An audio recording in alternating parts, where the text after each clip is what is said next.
رسول الله رجال جهاتي نأمر بالمعروف وننهى عن المنكر نرجو مرضات الله لا إله إلا الإسلام دينا بأننا رسولا والمسلمين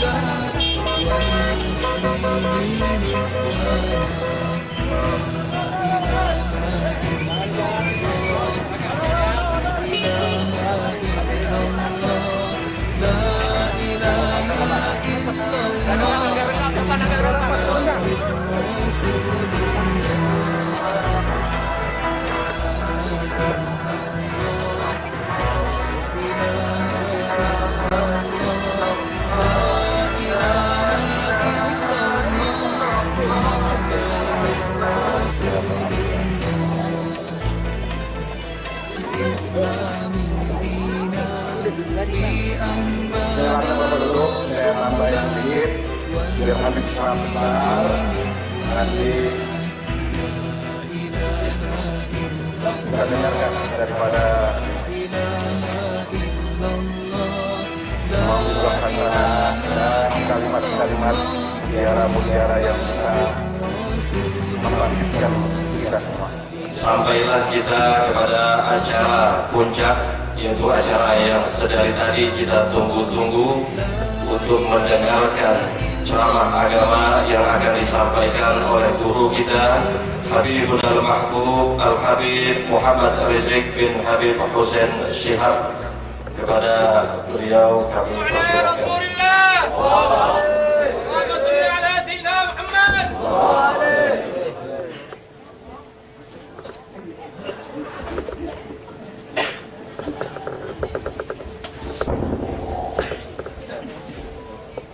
Assalamualaikum warahmatullahi wabarakatuh.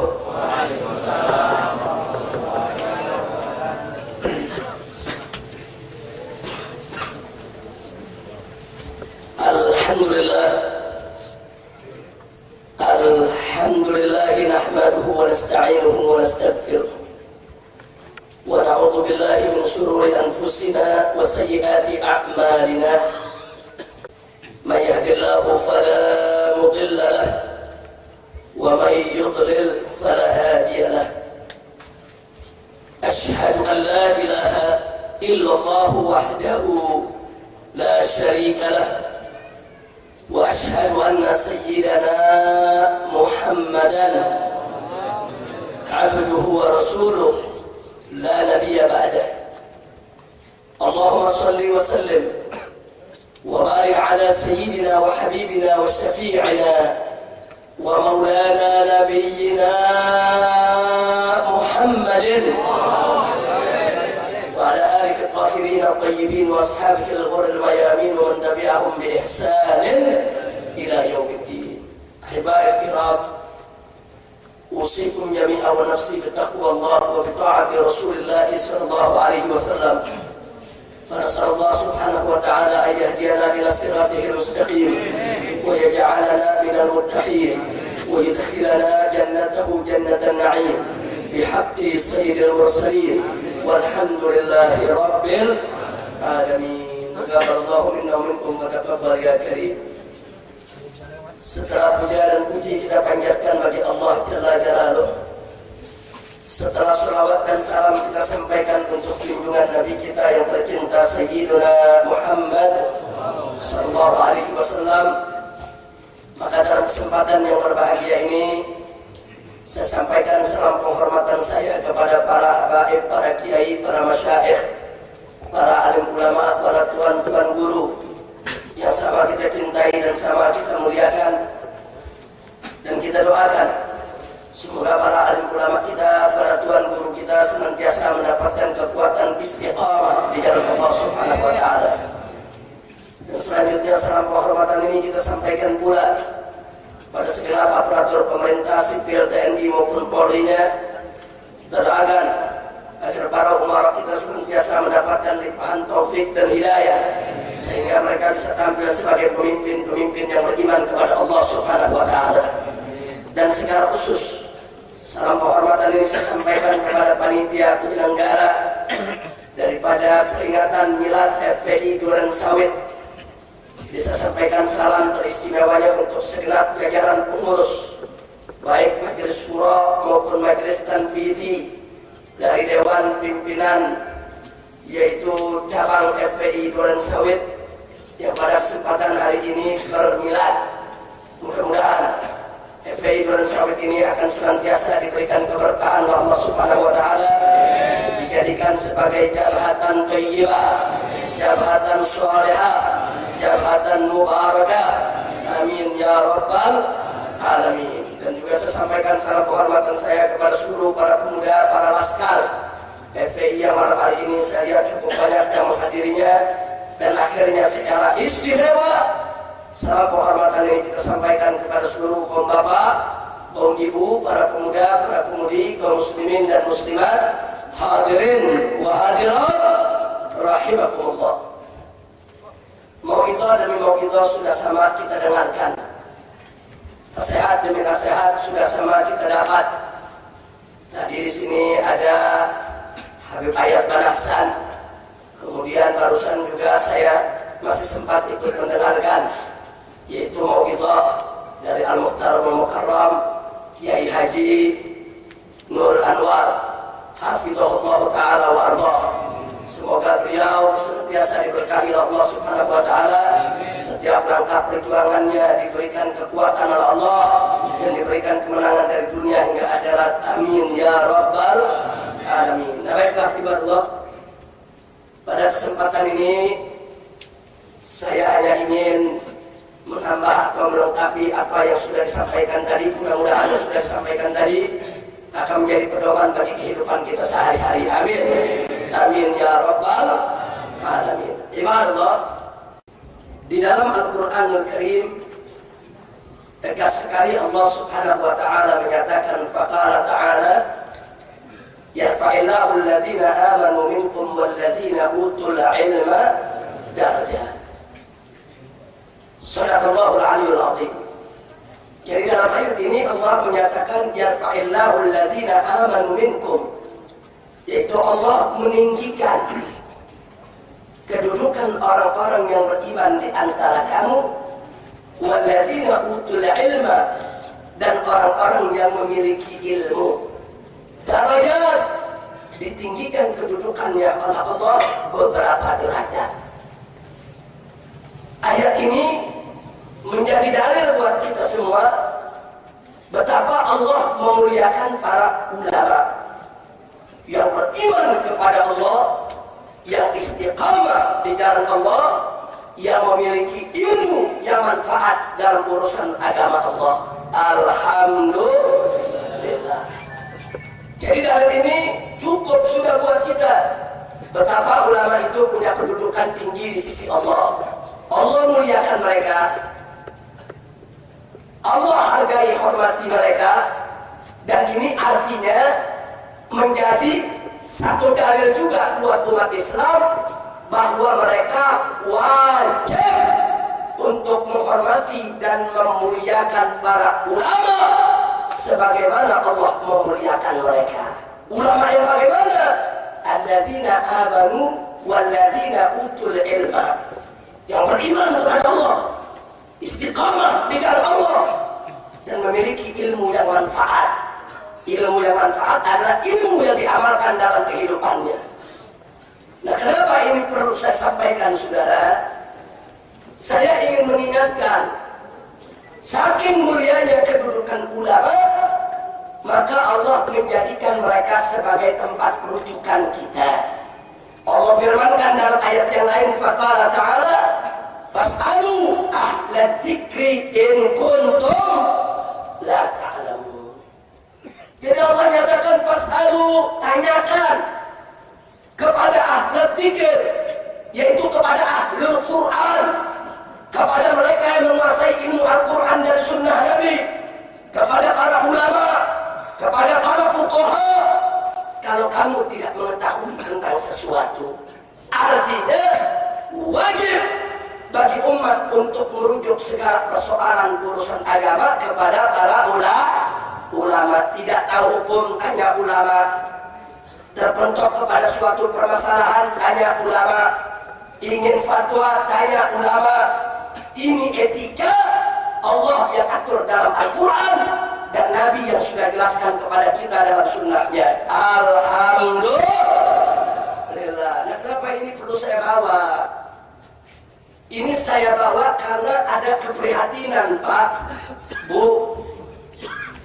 Di kita punya negeri, alhamdulillah, sejak tahun 70-an pemerintah Republik Indonesia membentuk satu wadah buat ulama. Wadah tersebut disebut MUI, Majelis Ulama Indonesia. Isinya para pakar dalam urusan agama Islam. Ada ahli tafsirnya, ada ahli hadisnya, ada ahli fikihnya, ada ahli usulnya. Luar biasa. Untuk apa pemerintah mendirikan wadah ini? Sebagai mitra pemerintah, sebagai tempat konsultasi agama, untuk tempat di mana bila pemerintah memerlukan fatwa, maka lembaga inilah yang akan diminta fatwanya. Alhamdulillah. Dan semestinya kalau memang sudah sedemikian rupa MUI dibentuk, harus difungsikan sesuai dengan peran yang sudah ditetapkan, saudara. Tapi ternyata apa? MUI mengeluarkan fatwa, fatwa tinggal fatwa. Banyak fatwa yang tidak dijalankan oleh pemerintah, saudara. MUI sejak tahun 80-an sudah menfatwakan Natal bersama bagi umat Islam. Halo! Tapi pemerintah tetap saja di instansi-instansinya melakukan fatwa Natal bersama. Betul? Betul? Coba ya, MUI keluarkan fatwa, nggak diamalkan, sudah. Jadi buat apa ada MUI? Buat sekarang mari kita lihat, MUI mengeluarkan fatwa bahwa sekularisme, pluralisme, liberalisme, Ahmadiyah itu semuanya sesat, bukan ajaran Islam. Bahkan MUI merekomendasikan kepada pemerintah agar semua ajaran sesat ini dilarang. Merekomendasikan kepada pemerintah agar Ahmadiyah itu dibubarkan. Tapi coba lihat, sampai saat ini pemerintah tidak mengambil tindakan apapun, sudah.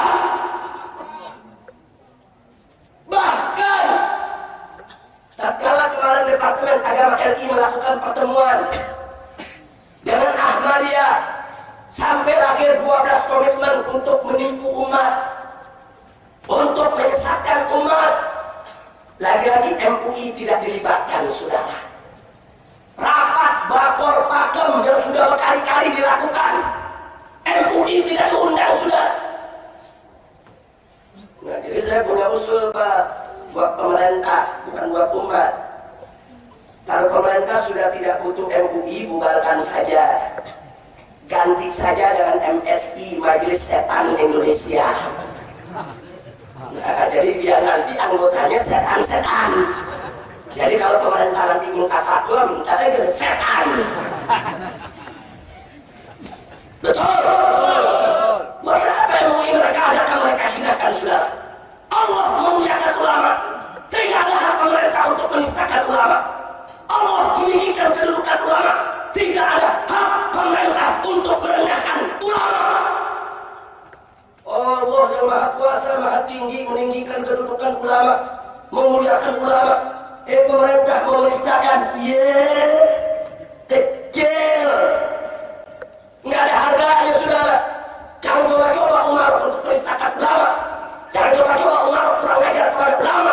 Jangan coba-coba Umar melecehkan fatwa-fatwa yang dibuat oleh ulama. Kalau itu yang dilakukan oleh Umar, siap-siap kau untuk mendapatkan kehancuranmu. Tidak akan pernah langgeng siapapun penguasa yang coba-coba untuk menistakan ulama yang dimuliakan oleh Allah, yang ditinggikan derajatnya oleh Allah Subhanahu wa Ta'ala. Insya Allah.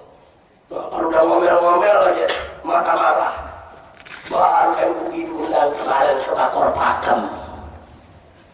Begitu diundang, di situ ada 2 penasehat presiden yang ikut.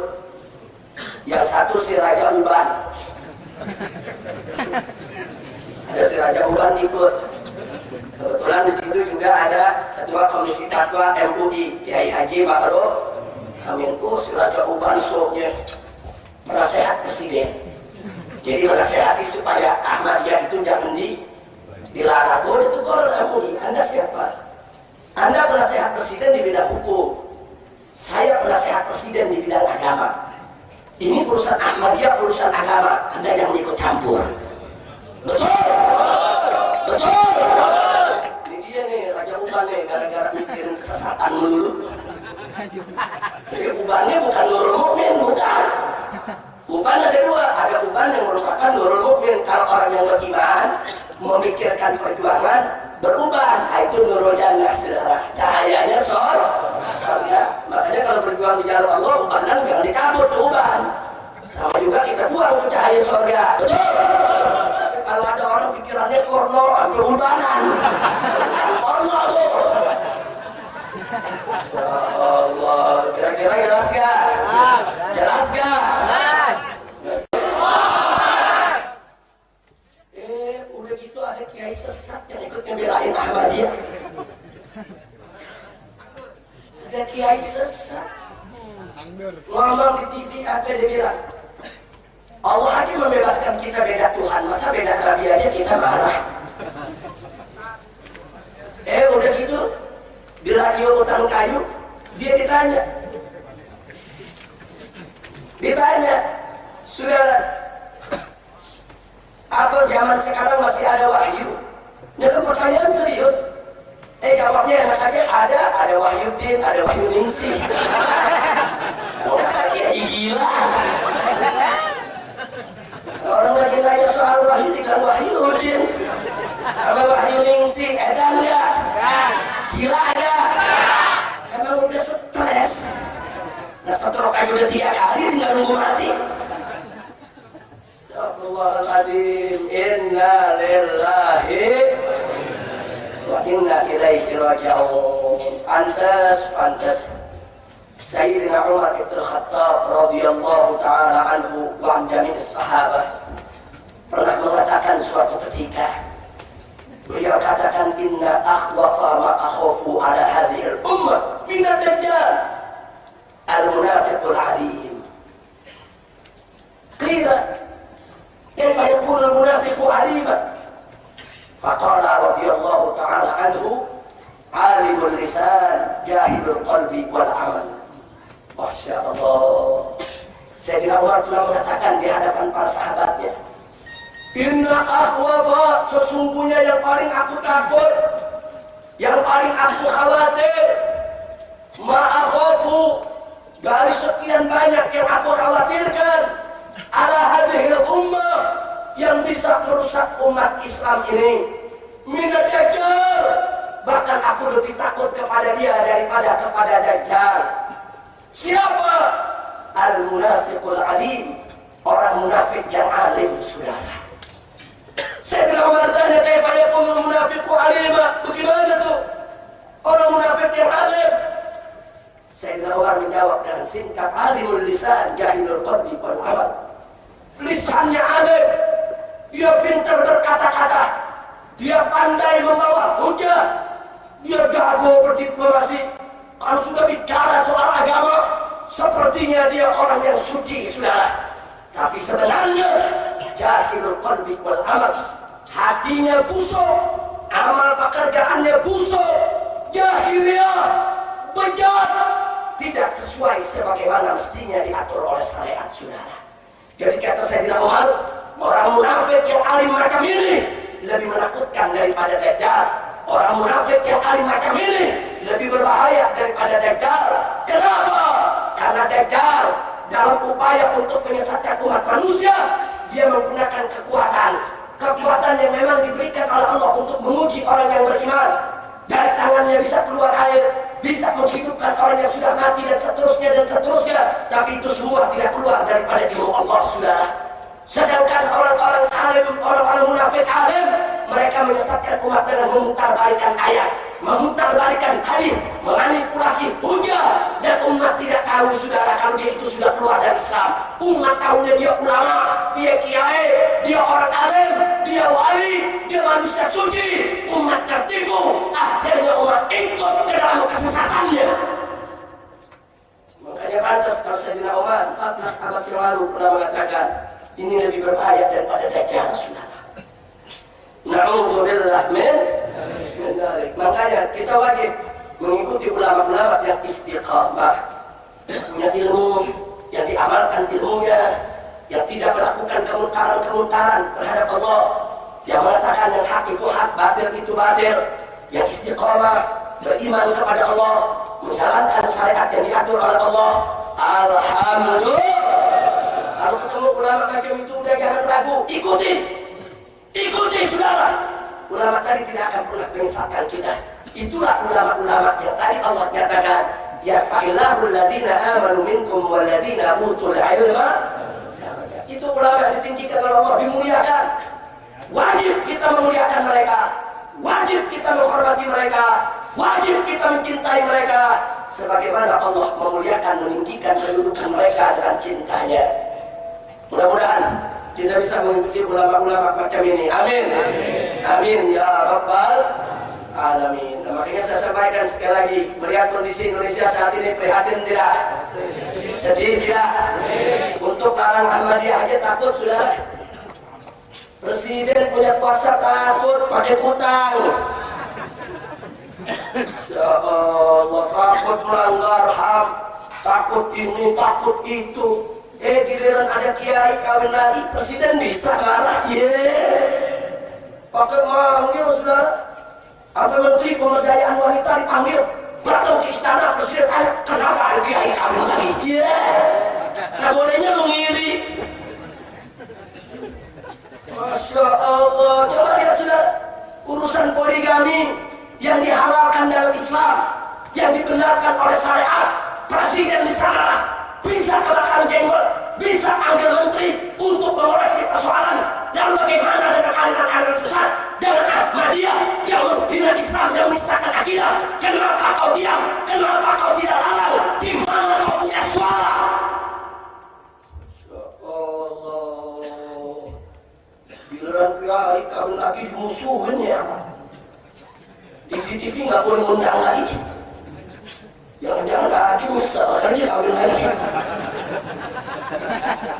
Kalau kita setuju dia kawin lagi, betul? Ya bagus. Itu nggak boleh, saudara, nggak diundang. Di boykot sana, boykot sini, departemen ini nggak boleh ngundang, departemen itu nggak boleh ngundang. Jangan-jangan nggak lagi udah beban semua ada rambutnya. Kesian saudara. Siapa tidak kenal Pak Haji, orang lembut, santun, ramah, mengajar di televisi, mengajak umat dengan kesejukan. Alhamdulillah. Ternyata lihat, musuh Islam nggak diam. Jadi jangan Anda pikir kalau kita sudah lembut, musuh Islam diam. Enggak. Mereka diam nonton, lihat Ajib yang sejuk, tapi sambil menunggu peluang, saudara. Pokoknya begitu ada peluang, sikat kau. Dan itu yang terjadi, saudara. Begitu Ajib yang diidolakan di mana-mana, yang siraman-siramannya begitu menyentuh hati, sejuk. Luar biasa saudara. Oh, musuh-musuh Islam lagi nyorot. Kapan Ajib punya celah untuk dihancurkan? Pasti mereka hancurkan. Dan celah itu datang saudara. Begitu Ajib menikah lagi, begitu berpoligami, mereka yang anti poligami menjadikan itu sebagai celah saudara. Mereka kampanyekan lewat TV, lewat radio, lewat koran, diganyang di mana-mana, dicerca, dicaci maki, diboykot. Tidak boleh masuk TV, tutup undangan-undangan di departemen. Coba lihat. Nah, kalau yang lembut aja diintip, apalagi yang kalah. Bukan diintip lagi, kayak kotor semua. Lu orang gue terekam. Makanya Kiai Haji Nurul tinggal tunggu waktu doang. Pokoknya malah dikit Cipinang aja. Nah, tadi udah dijelasin, memang ulama kalau berjuang begitu, kalau nggak difitnah, dipenjara, dibunuh, betul? Emang Cipinang dekat dari sini.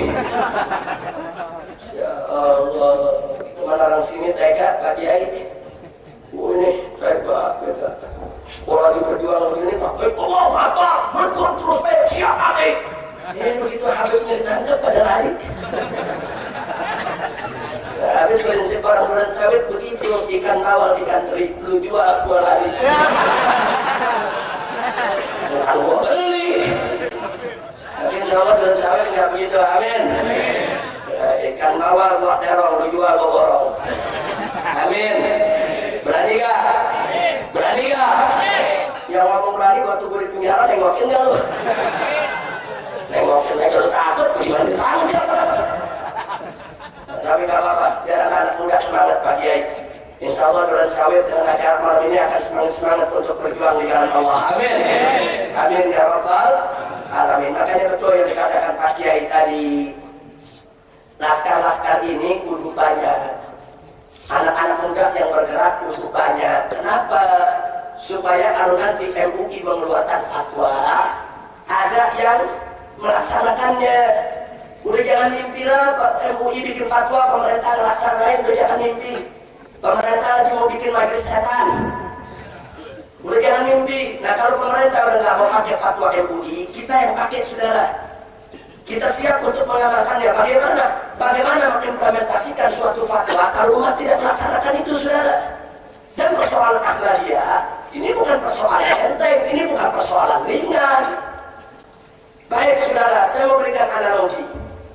Kalau ada warga sipil biasa, dia memakai seragam polisi, dia pakai atribut polisi, dia pakai pangkat polisi lengkap, padahal dia bukan polisi, ditangkap gak? Ditangkap gak? Kenapa ditangkap? Polisi palsu, polisi gadungan, betul? Oh itu dipidana itu saudara.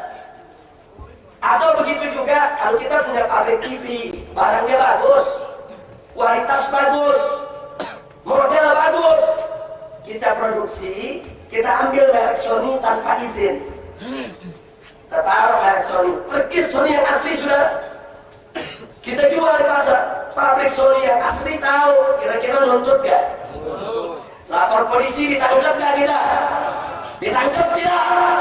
Kenapa? Pemalsuan, pembajakan, pelanggaran hak cipta, penipuan, ditangkap saudara. Polisi palsu ditangkap, Sony palsu ditangkap, yang memproduksi bosnya, pegawainya, pekerjanya, semua ditangkap. Nah sekarang mari kita lihat, kalau polisi palsu ditangkap, lalu kalau nabi palsu, wah ini lebih berbahaya sudah. Polisi palsu, lurah palsu, gubernur palsu, menteri palsu, presiden palsu, itu urusan dunia. Tapi kalau nabi palsu, ini urusan akhirat saudara. Nah sekarang muncul di mana-mana nabi palsu. Mana ada dulu polisi mau tangkap kalau umat Islam belum marah saudara. Itu si Musedeng. Emang saya ada namanya? Musedeng. Hebat bener namanya Musedeng. Musedeng. Sekarang si Musedeng dia tiap nabi, mana ada polisi tangkap, nggak ada awalnya saudara. Begitu umat Islam ngamuk saudara, serbu markasnya, serbu itu tempat daripada dia punya semedinya, dibakar. Begitu dia tidak punya tempat lari, belain diri, baru bahasa polisi bukan nangkap, mengamankan. Coba lihat, mana ada. Tapi kalau giliran ada polisi palsu, kalau nggak bonyok. Saya tanya, kalau ada polisi palsu ditangkap gak? Bonyok gak? Kalau nggak ditendang, lu kurang ajar, lu ngaruh polisi lu. Coba lihat, kalau polisi palsu mereka tindak sampai demikian rupa, lalu bagaimana dengan nabi palsu yang jauh urusannya lebih berbahaya saudara. Terus persoalan label, kalau ada label Sony palsu ditindak, penipuan, pembajakan, lalu bagaimana kalau label Islam digunakan untuk kepalsuan saudara? Saudara, orang untuk memakai label Sony itu nggak sembarangan, ada syarat. Harus buat MOU, kesepakatan dengan pabrik Sony-nya. Harus dites pabrik, uji produksi. Harus dilihat dulu kualitasnya. Kalau semua persyaratan sudah dipenuhi, ada royalti yang harus dibayar, baru boleh pakai label Sony saudara. Nah sekarang, itu analogi perumpamaan. Islam, ini bukan sembarang label saudara. Ini label datang dari Allah dan Rasul yang sudah punya hak paten.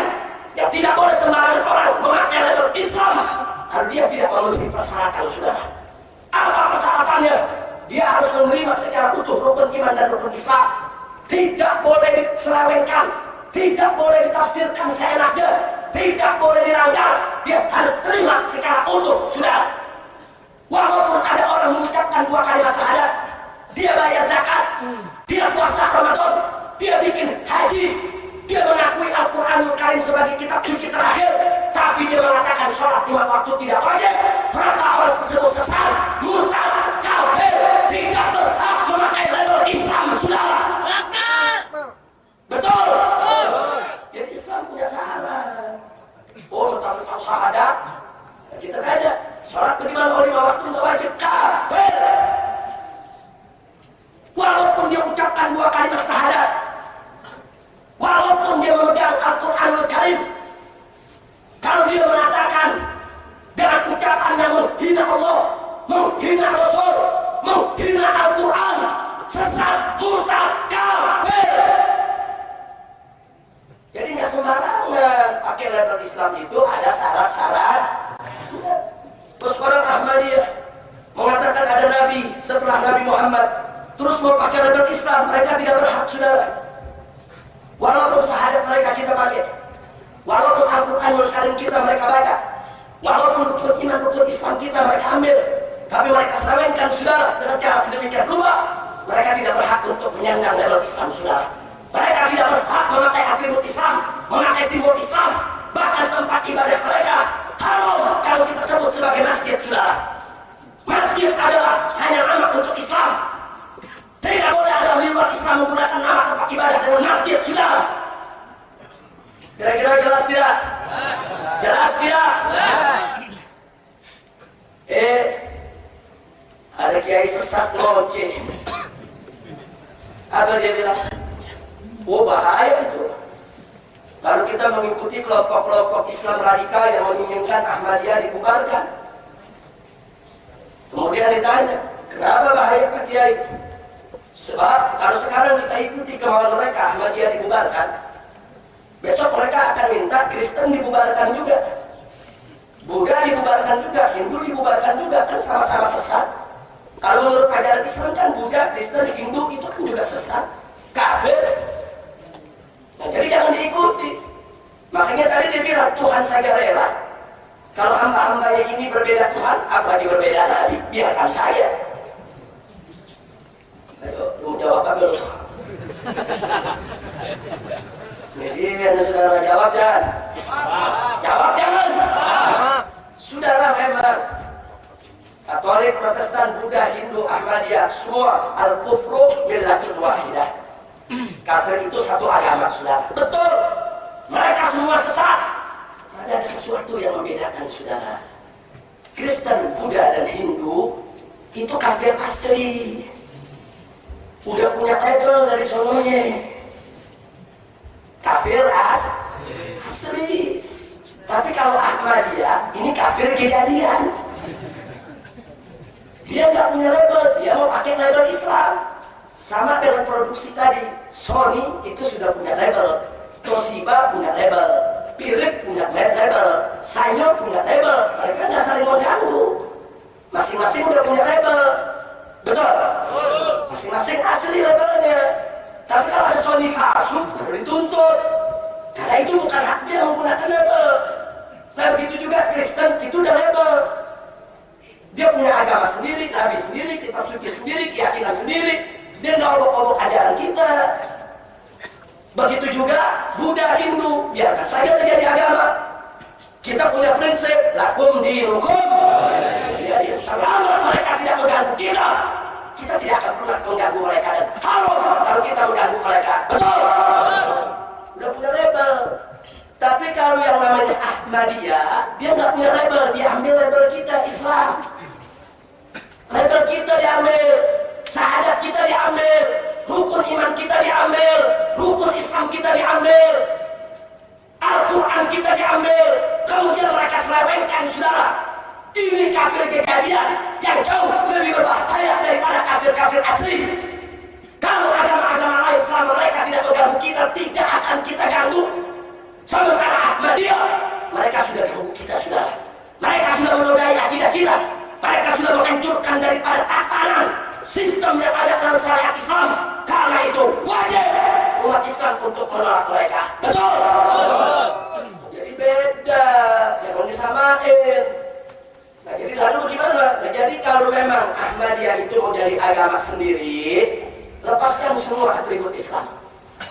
Syahadat kita nggak boleh dipakai, Al-Quran kita nggak boleh dipakai, rukun iman, rukun Islam kita nggak boleh dipakai. Dia boleh bikin agama sendiri, umpamanya agama tikus. Umpama nabinya Mirza Ghulam Ahmad yang mati di kakus, karena mati di kakus. Begitu masuk kakus dia mampus. Kenyataan saudara.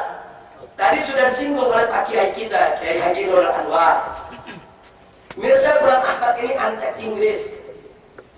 Jadi pemerintah Inggris pada saat menjajah India, dia punya kesulitan besar menghadapi umat Islam. Karena di India yang mati-matian melawan penjajah itu umat Islam. Angkat senjata, dia perang, dia tumpahkan darah. Sampai pemerintah Inggris dalam pernyataannya yang tercatat sampai saat ini menyatakan selama kami menduduki India, tidak ada perlawanan yang berarti bagi kami kecuali dari para mujahidin kaum muslimin. Itu yang paling mengkhawatirkan dan luar biasa perlawanan mereka. Nah lalu Inggris mencari jalan untuk pecah belah umat Islam. Dia carilah orang Islam yang bisa dimanfaatkan. Itulah dia dapatkan namanya Mirza Ghulam Ahmad, seorang kurir daripada pemerintah Inggris. Nah, jadi si Mirza Ghulam Ahmad ini didorong, dibina, dicuci otak untuk memulai cari pengikut. Setelah 1 tahun dia sudah cukup punya pengikut dengan berbagai macam finansial yang dibantu oleh Inggris. Akhirnya digelarlah pertemuan umat Islam di Lahore, saudara. Inggris yang membiayai itu semua. Umat Islam dari mana-mana negeri datang. Ulama-ulama satu India turun. Tapi tidak ada ulama-ulama tadi yang boleh diizinkan untuk bicara dalam muktamar tersebut. Yang boleh bicara hanya Mirza Ghulam Ahmad, saudara. Saat itulah lewat pidatonya Mirza Ghulam Ahmad memproklamirkan dirinya sebagai nabi. Akhirnya ulama-ulama yang hadir bangkit marah, ditantang oleh ulama para ulama Mirza Ghulam Ahmad untuk munazarah, untuk debat secara terbuka. Tapi Mirza Ghulam Ahmad menolak dan menolak, dilindungi oleh Inggris, saudara. Makanya dalam satu surat sampai sekarang suratnya ada. Dan kita punya bukti itu surat yang ditulis oleh Mirza Ghulam Ahmad. Apa dia katakan? Saya dan pengikut saya berterima kasih kepada pemerintah Inggris yang telah membuka jalan dan memberikan keberkahan bagi perjuangan kami. Karena itu, saya dan pengikut saya siap untuk berkorban demi langgengnya pemerintahan Inggris di India. Ini pengkhianat.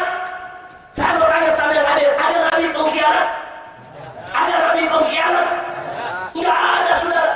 Semua nabi ahlul amanah, as-sidq wal wafa.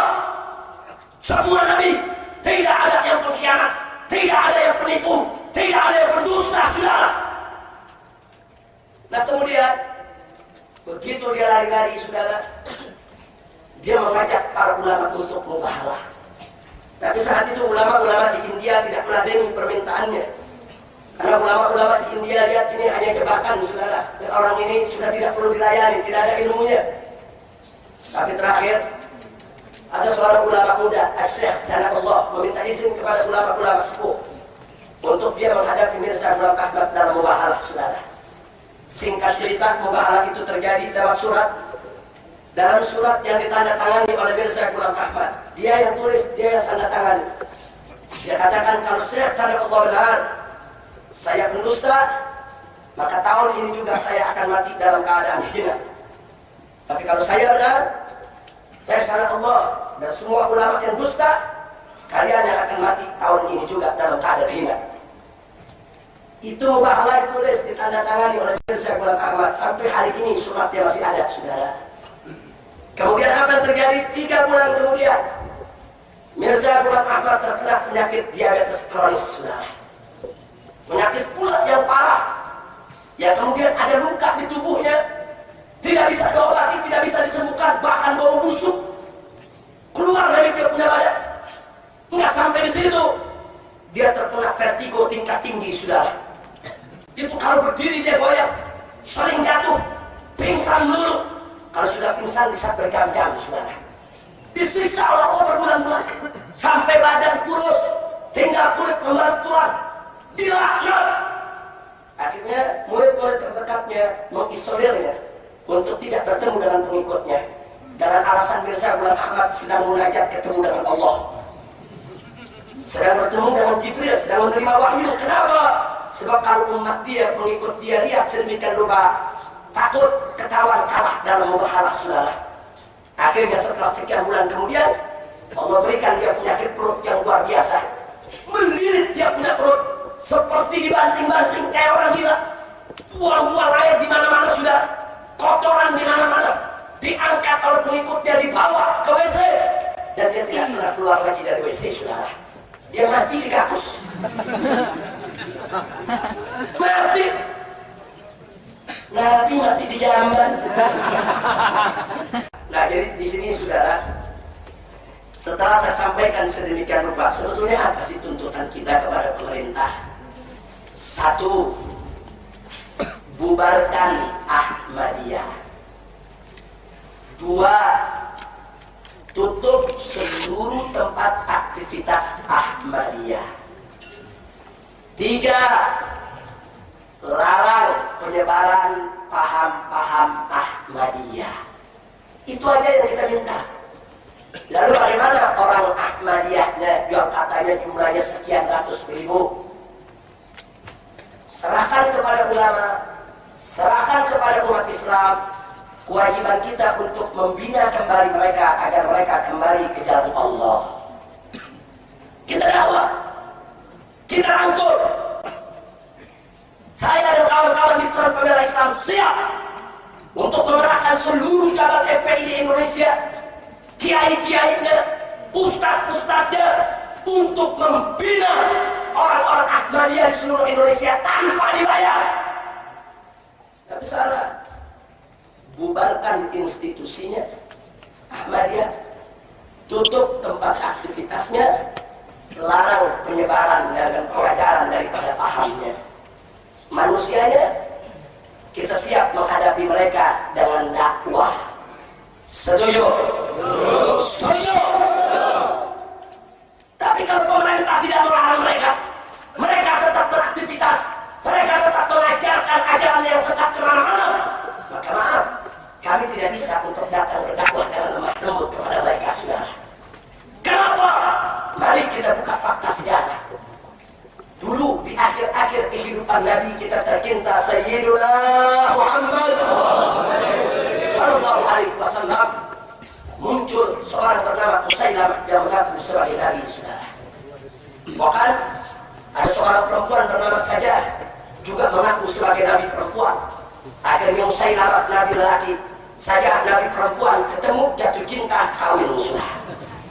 Dan sekarang dua Nabi palsu ini akhirnya dia kawin. Dilakukan hubungan di antara keduanya. Kemudian saudara, Nabi mengutus seorang sahabat yang bernama Sumamah ibn Utsal radhiyallahu taala anhu, yang kebetulan Sumamah ini satu kampung dengan Musailamah bin Najat, saudara, untuk berdakwah mengembalikan mereka ke jalan Allah. Tapi akhirnya Sumamah terusir. Umat Islam di sana dimusuhi, diusir oleh mereka, saudara. Dan terakhir Musailamah merasa pengikutnya banyak, sudah puluhan ribu. Akhirnya Musailamah mengirim dua utusan untuk ketemu dengan Rasulullah Sallallahu Alaihi Wasallam.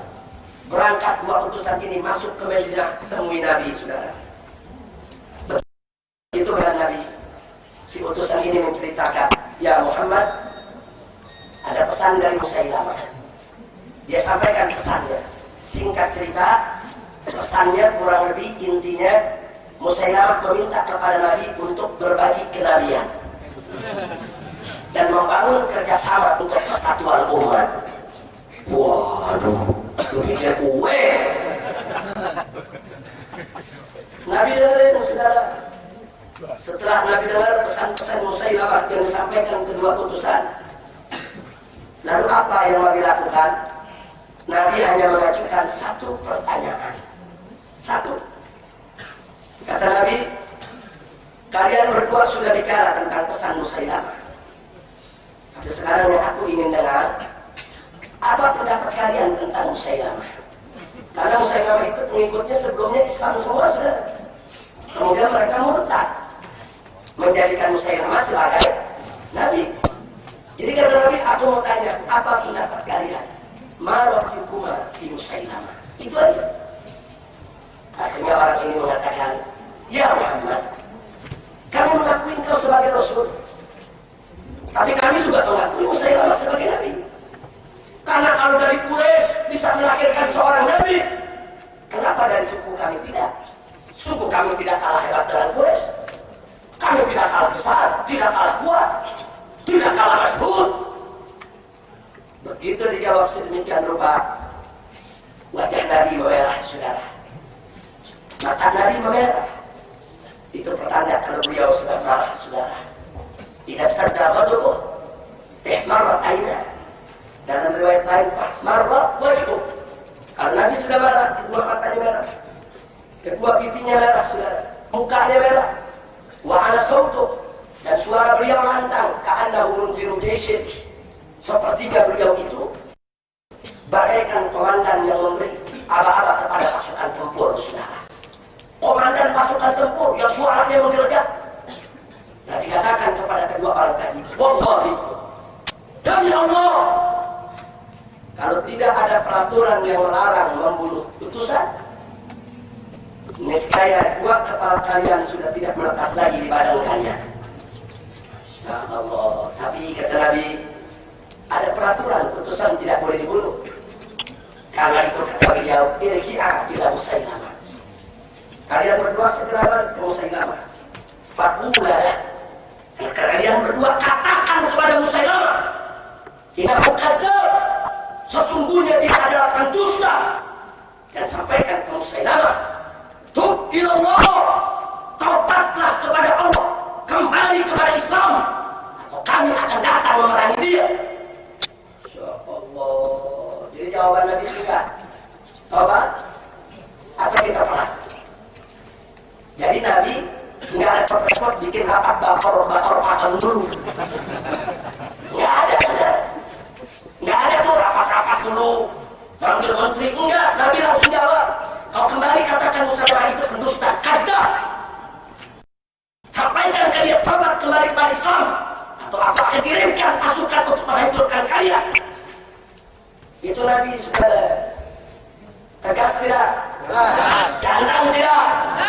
Bangga tidak kita punya Nabi macam ini? Nabi sudah alaihi salatu wassalam. Sallu ala Nabi.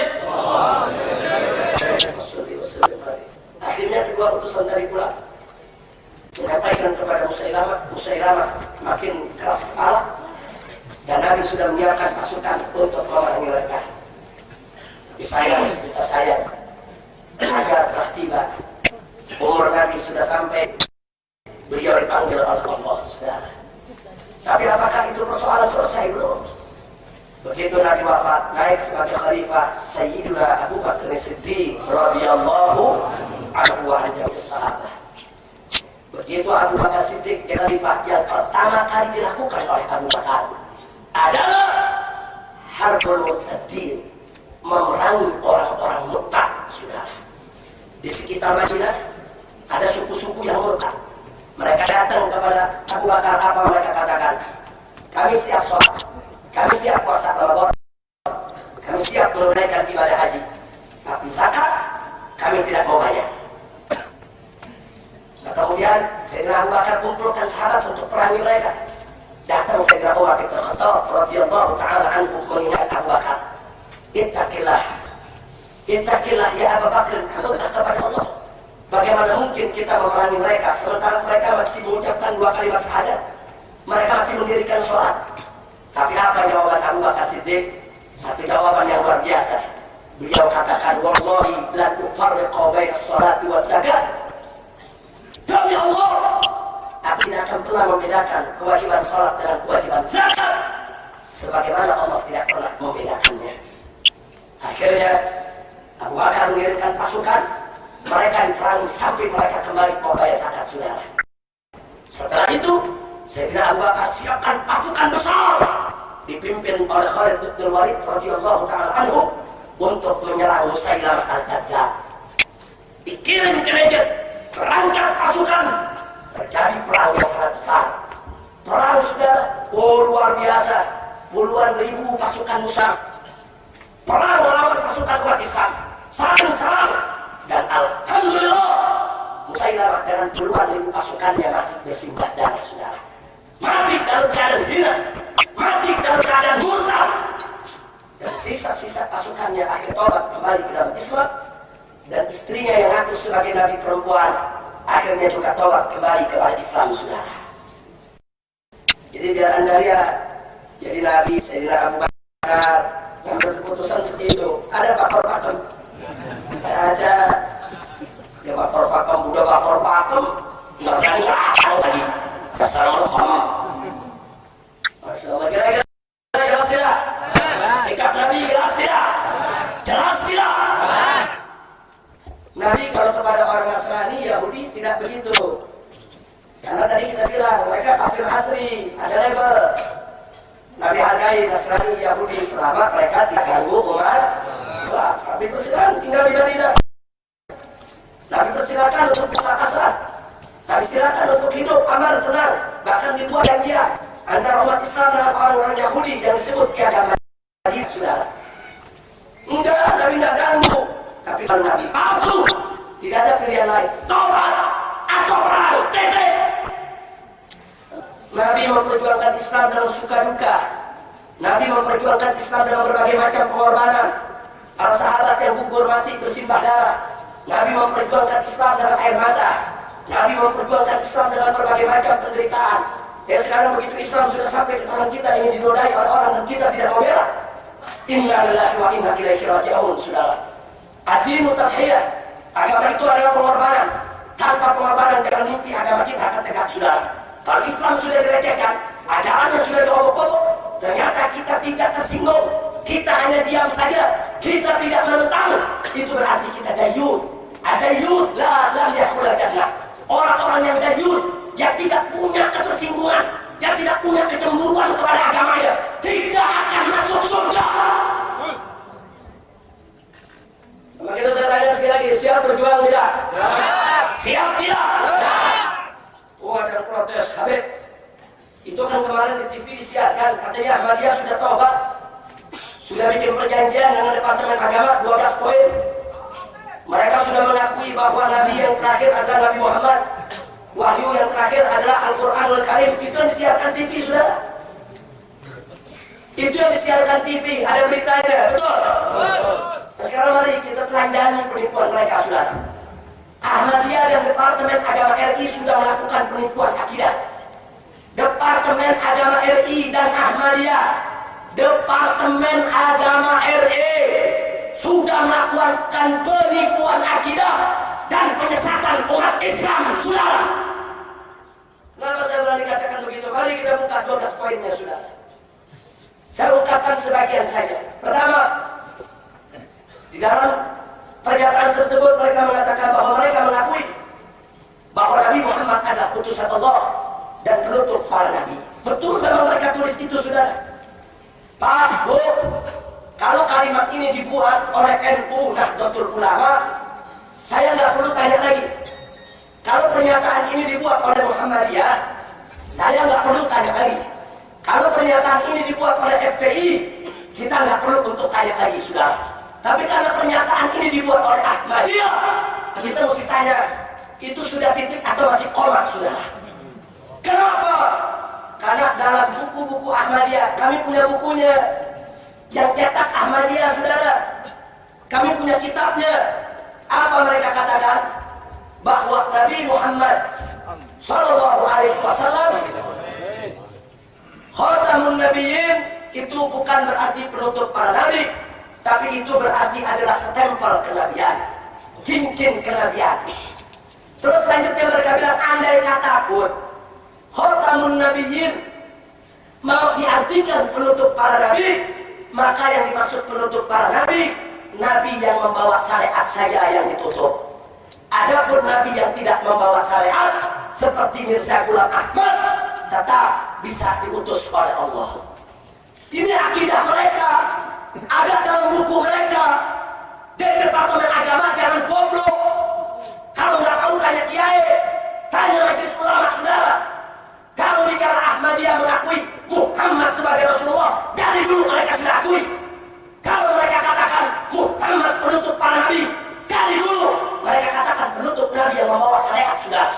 Yang kami minta suruh Ahmadiyah tulis bahwa kami Ahmadiyah menyatakan Mirza Ghulam Ahmad bukan nabi, baik yang membawa syariat maupun tidak membawa syariat.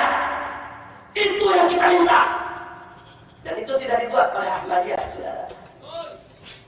Jadi ini Departemen Agama RI pikirnya kiai-kiai di kampung pada goblok-goblok kali ya. Kita dipikir nggak lulus SD nggak bisa baca. Dipikir kita tidak bisa menguraikan itu, saudara. Kecil.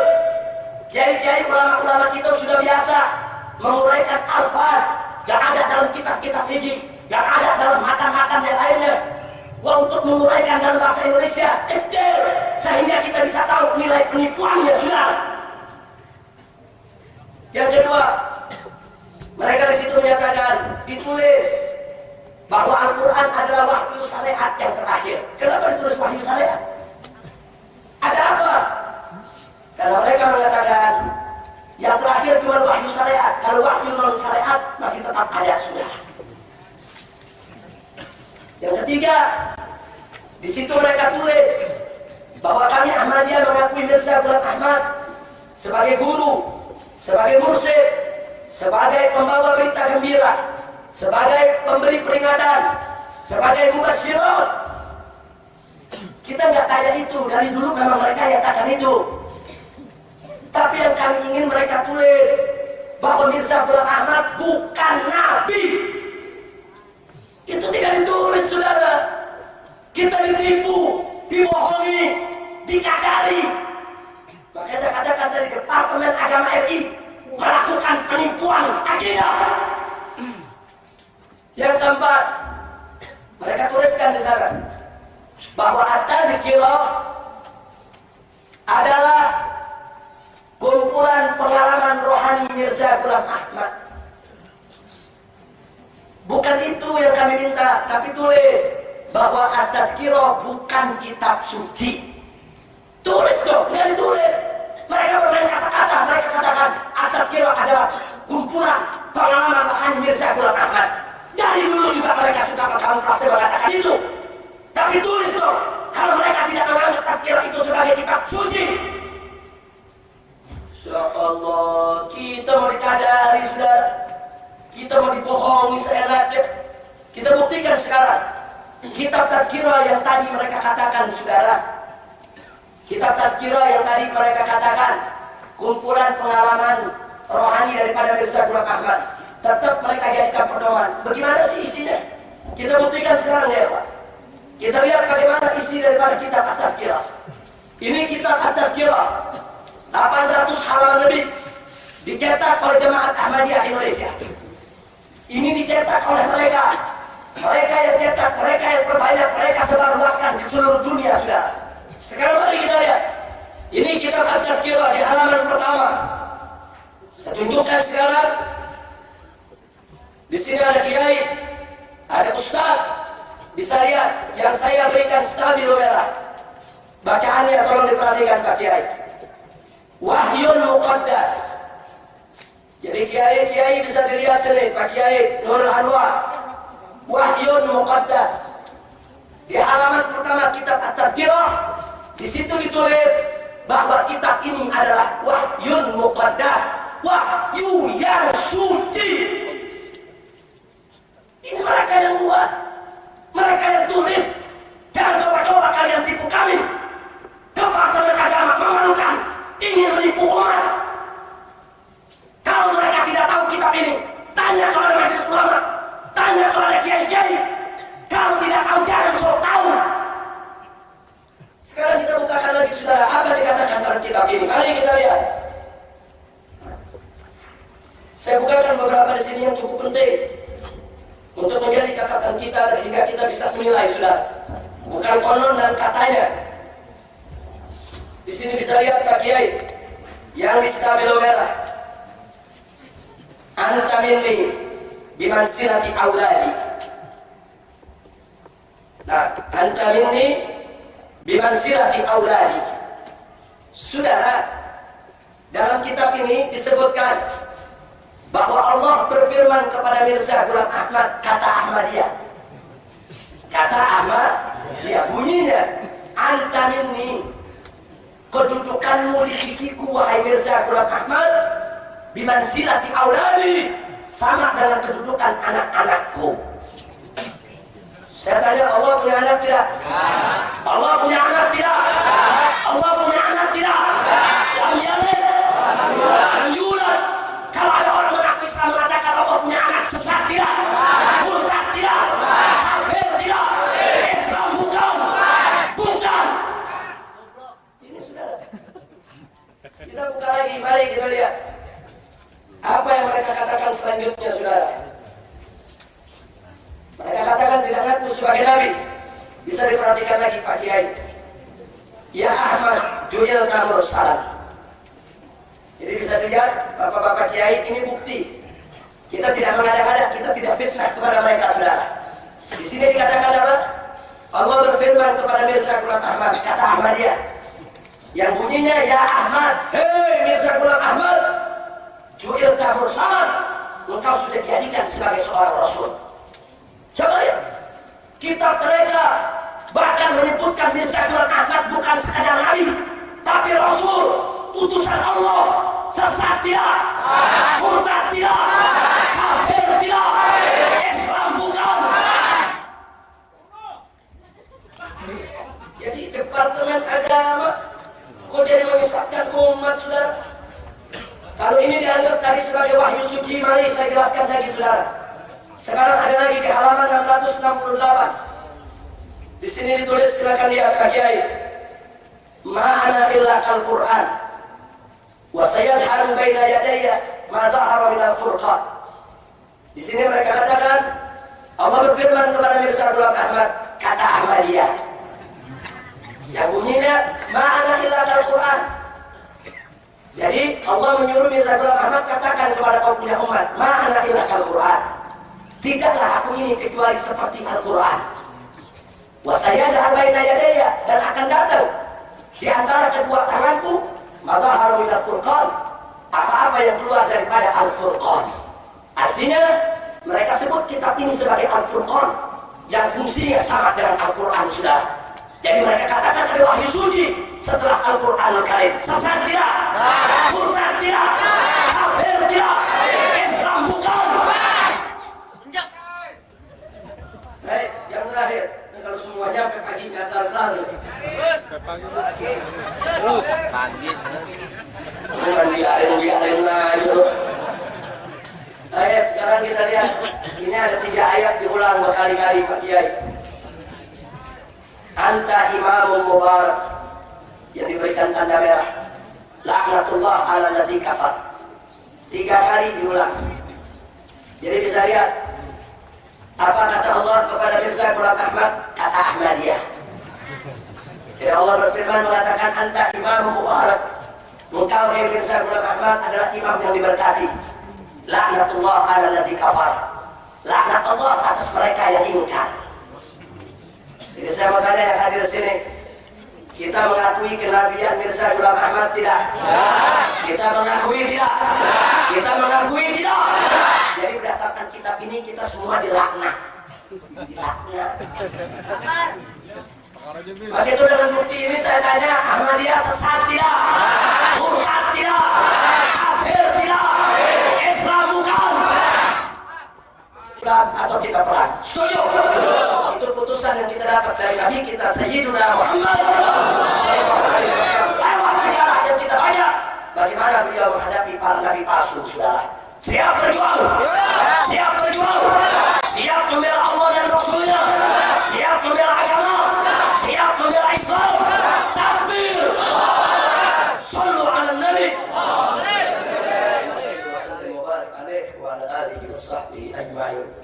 Jadi saya minta, kalau sudah tahu begini saudara, kita jangan ragu-ragu lagi untuk menuntut pemerintah segera larang Ahmadiyah. Kalau pemerintah larang, yang penting larang dulu Ahmadiyahnya, ajarannya nggak boleh disebarluaskan, tempat aktivitasnya ditutup. Nah, itu dulu deh kita minta, dilarang, dibubarkan. Nah, lalu bagaimana orang Ahmadiyahnya? Itu urusan kita bersama. Kita didik, kita bina, kita dakwah. Ya dakwah nanti bisa sebulan, bisa 6 bulan, bisa setahun, bisa 2 tahun, bisa 5 tahun, tidak apa. Yang penting larang dulu, saudara. Tapi kalau nggak dilarang, bagaimana kita mau dakwah masuk ke mereka?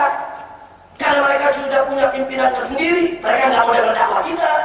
Mereka punya tempat aktivitas sendiri. Maka itu kalau sampai besok pemerintah tidak larang, kemudian terjadi kekacauan, umat Islam marah, bukan umat Islam yang salah, tapi yang salah adalah pemerintah karena sudah membiarkan akidah umat Islam dinodai oleh orang lain. Betul? Saya berjuang, takbir. Dan tolong dicatat, saudara, dalam Perundang-Undangan Nasional Republik Indonesia ada keputusan Presiden nomor 1 tahun 1965 yang menyatakan bahwa segala bentuk aliran sempalan yang mengatasnamakan suatu agama dan menyelewengkan ajaran agama tersebut harus dilarang di Indonesia. Ini keputusan Presiden nomor 1 tahun 65. Artinya sudah ada itu aturan, hanya tinggal diimplementasikan. Betul? Tapi aturan tinggal aturan, tidak pernah dilaksanakan sampai saat ini. Kita masih ada KUHP, kita Undang-Undang Hukum Pidana pasal 156A tentang penistaan agama, saudara. Bahwa siapapun yang dengan ucapan atau tindakan menodai dan menistai suatu agama, dia bisa dipidana, saudara. Terapkan itu aturan. Kau yang buat aturan, kenapa kau yang langgar itu aturan?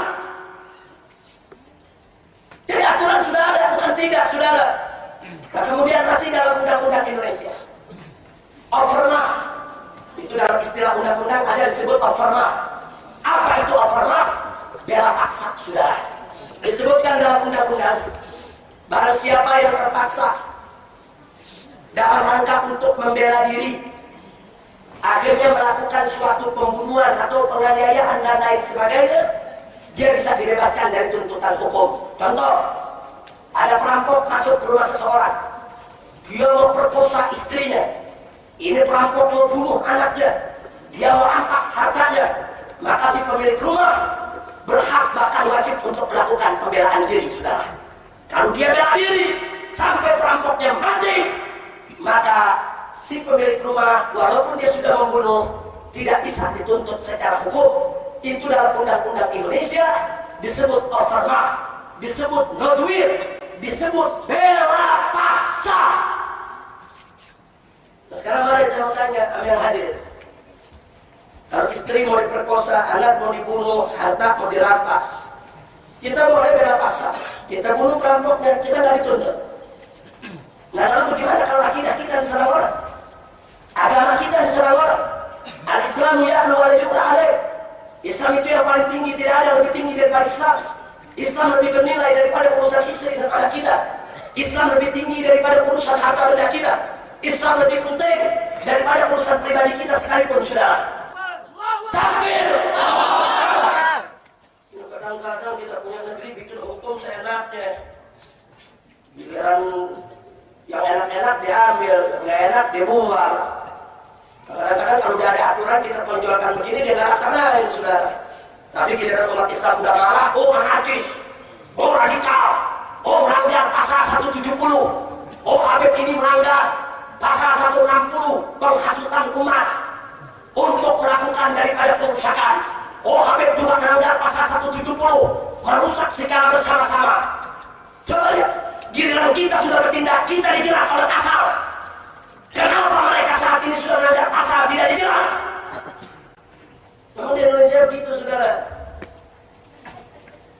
Ada orang Cina kafir di Pekanbaru, dia bawa bom, diledakin ruko, ditangkap. Tapi nggak diikat dengan undang-undang teroris. Enggak, Cina kafir. Kemudian ada polisi, anggota polisi kecewa sama Kapolri, bawa bom, dia ledakin itu gedung pertemuan Mabes Polri, saudara. Begitu dibom, cari periksa, ternyata ketahuan yang ngebom anggota polisi, nggak disebut teroris. Giliran umat Islam bawa petasan teko, teroris.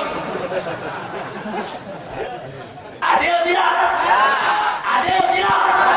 Mestinya kalau umat Islam bawa bom teroris, polisi bawa bom meledakkan Mabes Polri juga teroris dong, betul? Mestinya Cina kafir meledakin pasar teroris juga dong, betul? Kenapa? Kok giliran polisi bukan teroris, giliran Cina kafir bukan teroris? Giliran Islam, lu bawa kembang api aja teroris lu. Astagfirullahaladzim. Adil tidak? Itu saya sampaikan sekali lagi, kalau pemerintah mau negeri ini aman, tegakkan hukum. Saya di sini nggak bicara negara Islam ya, saya bicara hukum yang ada dulu lah tegakkan. Boro-boro kita bikin negara Islam saudara. Kita jangan bikin negara Islam dulu tuh, hukum yang kalian buat kalian tegakkan. Kan hukum yang kalian buat sudah sebut, aliran-aliran sesat yang menodai agama dilarang, larang loh. Kan hukum yang kalian buat sudah sebutkan, penistaan agama diancam pidana 5 tahun penjara, tangkap penjara loh. Kalian yang buat hukum seenaknya, yaitu kalian ingin langgar. Oh, kalau kita sih nggak cerita begitu, kita punya hukum Islam, betul? Betul. Ini dia nih, gara-gara kita diriin negara demokrasi begini. Makanya kalau udah begini jangan ragu, negara Indonesia ini mesti jadi negara Islam, titik. Kalau nanti suka sih, lu apa ya? Saudara. Nah ini dia nih, gara-gara negara demokrasi. Pancasila satu, ketuhanan yang Maha Esa, tapi pada prakteknya kesetanan yang luar biasa. Prakteknya kan begitu sudah. Jadi jangan cerita Pancasila satu, ketuhanan yang Maha Esa, buktikan dong. Kalau kita menyatakan ketuhanan yang Maha Esa sebagai dasar negara kita, berarti negara ini harus menjunjung tinggi-tinggi nilai-nilai keluhuran ketuhanan. Betul? Nah, sekarang saya tanya, perjudian sesuai tidak dengan nilai ketuhanan? Pelacuran sesuai tidak dengan nilai ketuhanan? Perampokan sesuai tidak dengan nilai ketuhanan? Korupsi sesuai tidak dengan nilai ketuhanan? Aliran sesat sesuai tidak dengan nilai ketuhanan? Kalau tidak, bubarkan dong. Jadi jangan cuma lip service Pancasila satu, ketuhanan yang Maha Esa. Buktinya mana? Pakainya dulu saya pernah usulkan di DPR. Jadi ada anggota dewan mengatakan ini FPI biar tahu diri ya, ini kita bukan negara agama. Jadi jangan dikit-dikit pabrik minuman keras minta ditutup, ini minta ditutup, itu minta ditutup. Ini bukan negara agama, ini bukan negara Islam. Saya jawab, ya Pak, Indonesia memang bukan negara Islam, tapi Indonesia juga bukan negara setan. Betul? Betul? Coba aja dong ketuhanan yang Maha Esa apa maksudnya? Menjunjung tinggi nilai-nilai ketuhanan. Kemanusiaan yang adil dan beradab berarti harus menjunjung tinggi nilai-nilai kemanusiaan yang adil, yang bermoral, yang berakhlak. Apa kau pikir itu semua pembukaan penasihat sesuai dengan sila yang kau buat? Nah, jadi kita sampaikan saudara, jangan mau dibalik. Kalau kita ngomong keras begini, Habib anti Pancasila, lu yang anti. Betul? Jadi jangan terus diselewengkan seenaknya. Makanya kita sebut di DPR, kalau Anda ngotot, pabrik minuman keras nggak mau ditutup, pelacuran nggak mau ditutup, judi nggak mau dilarang, Pancasila sila pertama rubah. Ini memalukan, rubah saja satu, kesetanan yang luar biasa. Ya, bukan ketuhanan yang Maha Esa, dongdot di mana-mana. Saya tanya, jadi cocok apa enggak? Cocok atau tidak? Ya, tapi coba, Pancasila satu, kesetanan yang luar biasa. Dongdot di mana-mana. Cocok gak? Jadi sekalian aja. Silanya bentuk kesetanan yang luar biasa. Majelis penasehatnya Majelis Setan Indonesia. Jadi ketahuan, kalau udah begitu ketahuan, kita bisa lihat siapa kawan, siapa lawan, saudara. Kita jadi bisa lihat siapa musuh. Jangan munafik. Teriak ketuhanan yang Maha Esa tapi kau enggak. Teriak kemanusiaan yang adil dan beradab tapi kau enggak. Bikin undang-undang aliran sesat tidak boleh ada, tapi kau biarkan munafikin. Kita nggak usah munafik, terus terang aja. Kita lebih suka dengan orang-orang yang gentleman, saudara. Beriman katakan beriman, kafir katakan kafir. Biar jelas batas antara kita dengan mereka. Betul? Dengan itu saya mau tanya semua yang ada di sini, siap berjuang tidak? Ya. Siap membela Islam? Ya. Siap menanggung segala risiko? Ya. Siap di penjara? Ya. Siap dibunuh? Ya. Siap mati bersimbah darah? Tapi Alhamdulillah. Nah itu yang saya mau sampaikan saudara. pada kesempatan malam hari ini agar kita umat Islam menyiapkan diri. Faqala ta'ala fi kitabihil aziz wa'iddu lahum mastata'tum min quwwah wa min ribatil turhibuna bihi aduwallahi wa aduwwakum. Wa'iddu lahum mastata'tum min quwwah. Persiapkan oleh kamu sekalian untuk menghadapi mereka musuh-musuh kita yang menodai agama kita dari kekuatan apa saja yang sanggup kamu persiapkan. Wa min ribatil khair, bahkan tali kekangkur, yaitu daripada kuda perangmu, siapkan. Jangan sampai kita kecolongan. Kita nggak mau Islam ini dinodai oleh siapapun, saudara.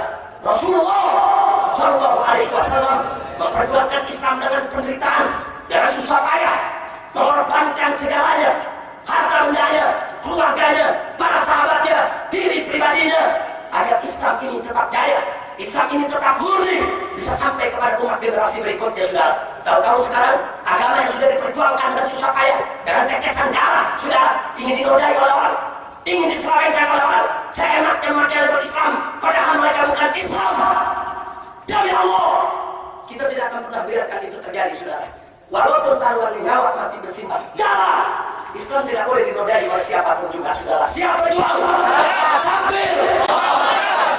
Begitu saya minta kepada yang hadir di sini, sebelum saya akhiri, tolong Pak, Bu, anak-anak muda khususnya, kalau ada undangan-undangan demonstrasi, datang ke Departemen Agama, datang ke Kejaksaan Agung, datang ke Mabes Polri, datang ke Departemen Dalam Negeri, tolong datang. Siapapun yang mengundang, apakah yang mengundang FPI, apa yang mengundang FUI, apakah yang mengundang ormas-ormas lain, apakah At-Taqwa yang mengundang, ada undangan semacam itu, datang.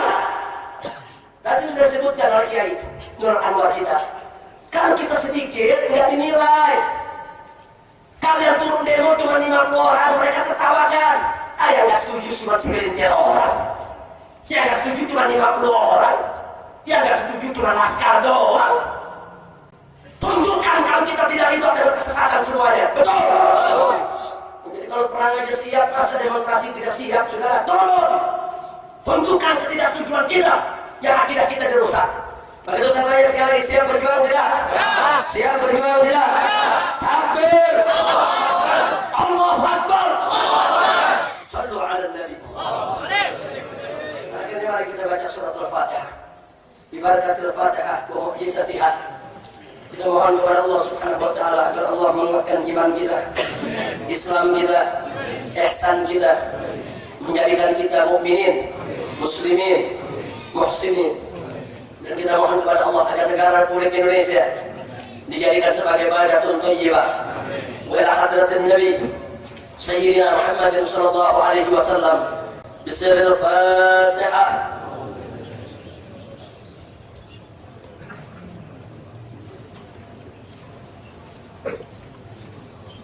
Allahu Akbar. Bismillahirrahmanirrahim. Alhamdulillahirabbil alamin. Hamdan yuafi ni'amahu wa yukafi mazida. Ya Rabbana lakal hamdu kama yanbaghi li jalali wajhikal karim wa 'azimi sultanik.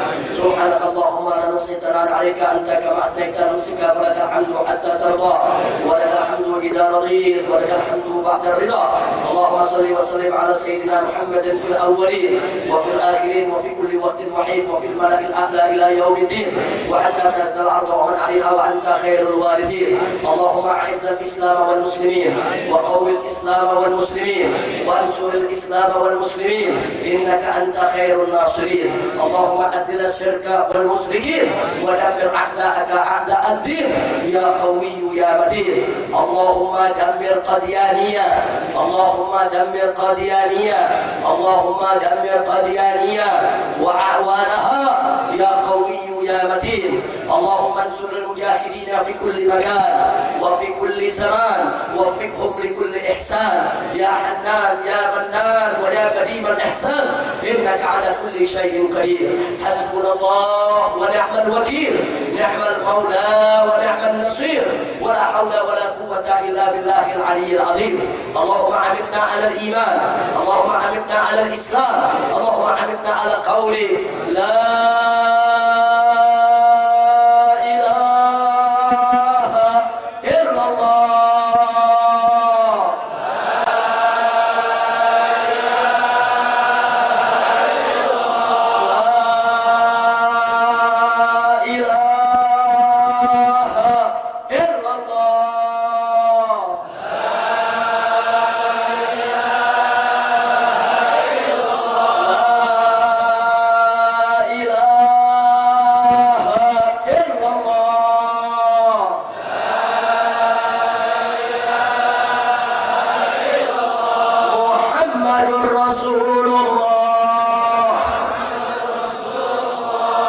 Muhammadur Rasulullah.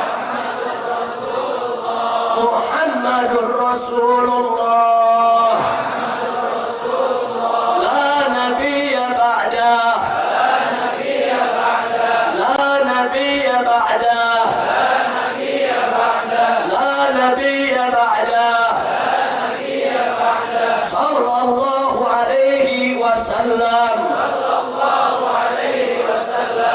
حقنا عليها نحيا وعليها نموت وبها نبعث وندخل الجنة إن شاء الله تعالى من الآمنين برحمتك يا أرحم الراحمين. وصلى الله على سيدنا المرسلين وعلى آله وصحبه أجمعين وآخر دعوانا أن الحمد لله رب العالمين. بسم الفاتحة.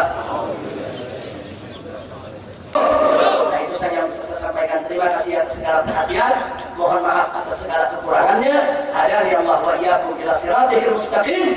Wassalamualaikum warahmatullahi wabarakatuh.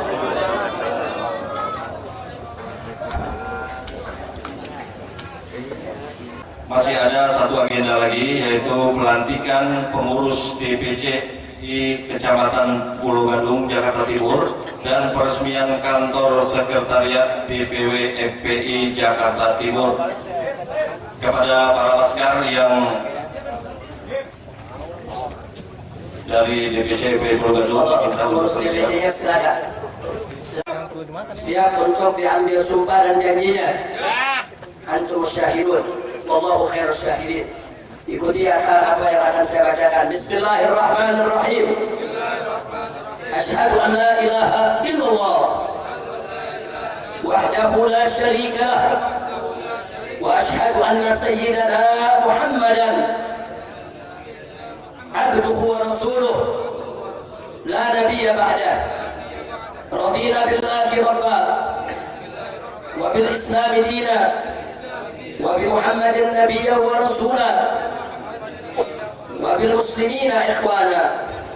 نحن رجال الجبهة الدفاعية الإسلامية نقسم بالله على أن نمشي فيما أمر الله به من الأمر بالمعروف والنهي عن المنكر ibtighaan mardatillahi subhanahu wa ta'ala. Kami segenap pengurus Dewan Pimpinan Cabang Front Pembela Islam Pulau Gadung dengan ini bersumpah dan berjanji untuk menjalankan perintah Allah dalam menegakkan amar ma'ruf nahi munkar semata-mata hanya untuk mendapatkan ridha Allah.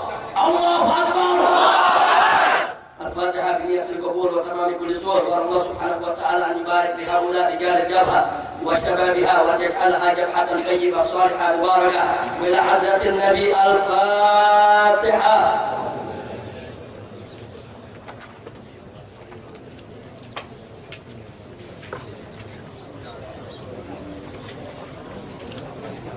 Bismillahirrahmanirrahim. Dengan ini saya selaku pimpinan Ketua Umum daripada Front Pembela Islam menyatakan atas nama organisasi bahwa Dewan Pimpinan Cabang Front Pembela Islam Pulau Gadung yang malam ini telah dilantik, dikukuhkan dan diangkat sumpah dan janjinya sebagai Dewan Pimpinan Cabang FPI Pulau Gadung yang sah. Allahu Akbar. Dan dengan ini pula atas nama Dewan Pimpinan Pusat Front Pembela Islam kami juga yaitu meresmikan dan mensahkan bahwa Dewan Pimpinan Wilayah Front Pembela Islam untuk Kota Madia Jakarta Timur dengan kantor yaitu pusat kantor daripada kegiatan operasionalnya yang ada di sini. Dengan nama Allah kita sahkan peresmian dan pemakaiannya. Bismillahirrahmanirrahim. Mudah-mudahan Allah berkahi. Takbir. Sallu ala Nabi. Assalamualaikum warahmatullahi wabarakatuh. Sallallahu ala Muhammad sallallahu alaihi wasallam.